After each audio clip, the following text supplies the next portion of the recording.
safina wayo ni duniya.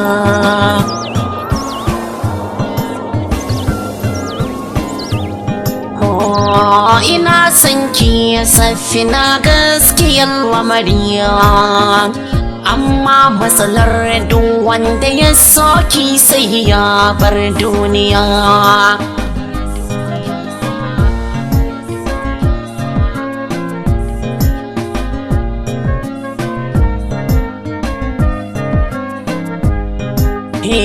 Ban kwana sanyo a gare ki ummina, ki yafi min dukkanin laifina.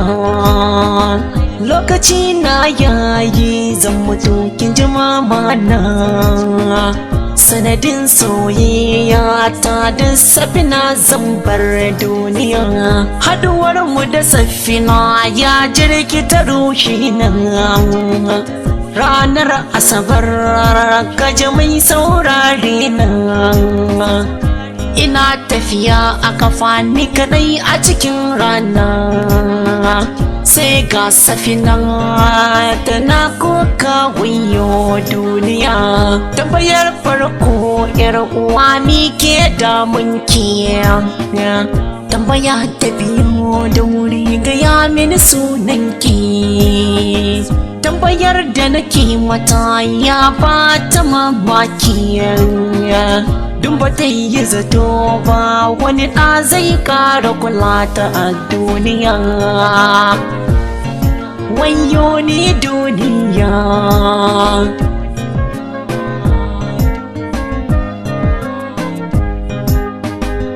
Ta ce mini ɗan uwa don Allah ƙyale ni, shawara zan baka malan ka fahimci ne. Ba na san wani namiji ya rabe ni, ni dai burina nan mutu yau dai in bar duniya.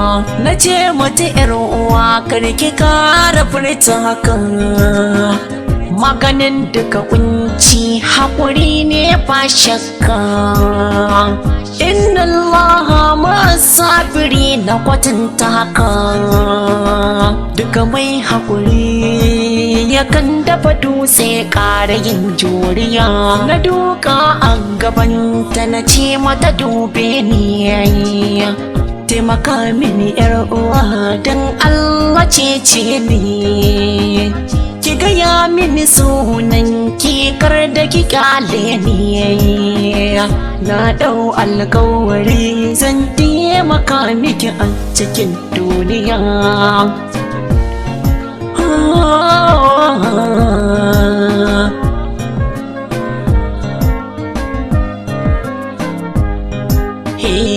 Ta ce wani ɗan uwa ni suna na safina, na ce mata safina san kiya kamar ruhina, kuma burina mu ya aure kin ji muradina. Mu zauna tare mai rayuwa irin ta masoya. Ta fashe da kuka ta ce mani don Allah ka kyale ni, ban so ka sha wahala. Dukansu samari na san wata yau jimla, kai ma za ka mutu in ka ce za mu yi soyayya. Na ce mata babu komai ni ina son ki, ki aminta da ni ko zan mutu zan aure ki. Dukkan mai rai mamaci ne karki mamaki, ni dai ina son ki dole za mu yi soyayya. Ina son ki safina gaskiyar lamariya, amma matsalar duk wanda ya soki sai ya bar duniya. To masu saurare, ciwon son safina ya kama zuciyata, sannan kuma duk wanda ya ce zai soya da safina zai mutu. Ina neman shawara a gare ku bani mafita.